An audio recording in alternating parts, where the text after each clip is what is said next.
எல்லா மாவட்டங்கள்லையுமே 100 டிகிரிக்கு மேலே வெப்பம் பதிவாகிட்டு இருக்கு. இந்த நிலைமையில் வெளியில் வேலை செய்கிறவங்க அப்படின்னு பார்த்தீங்கன்னா, வெளியில் பயணம் செய்கிறவங்க, இவங்களுக்கெல்லாம் விளையாட போகிறவங்க, கோடை காலங்களில் விளையாட போகிறவங்க, இவங்களுக்கெல்லாம் ரொம்ப வெப்பத்துக்கு ஆளாகிறாங்க. இதனால் வெப்ப அயற்சி அப்படின்னு சொல்கிற ஹீட் எக்ஸாஷன் வருது.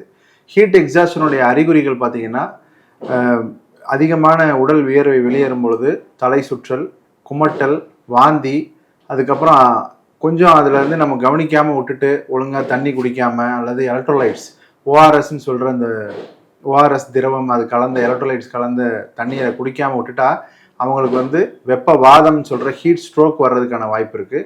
ஹீட் ஸ்ட்ரோக் ஏற்படும் பொழுது தன்னிலை மறந்து அப்படியே ரொம்ப கீழே விழுந்து உடல் அதுக்கு மேலே எந்திரிக்க முடியாத நிலைமைக்கு உள்ளாயிடுவாங்க.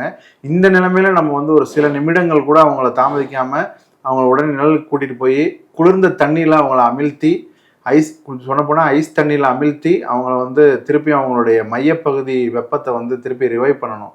இது மாதிரி பண்ணாமல் விட்டுட்டோம் அப்படின்னா குழந்தைகள், இளைஞர்கள், முதியோர்கள் இப்படி பாரபட்சம் இல்லாமல் மரணங்கள் ஏற்படுறதுக்கான வாய்ப்பு இருக்குது.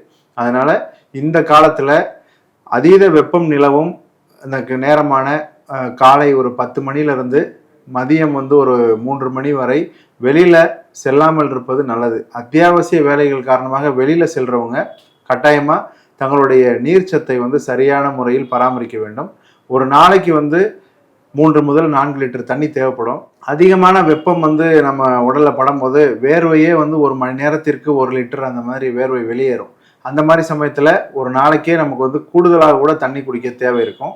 இந்த தண்ணீரை வெறும் தண்ணியாக தான் குடிக்கணும்னு இல்லை, மோர், பழச்சாறுகள், அதுக்கப்புறம் ஓஆர்எஸ் திரவம், இந்த மாதிரி நம்ம வெரைட்டியாக தண்ணியை உள்ளே எடுத்துக்கலாம்.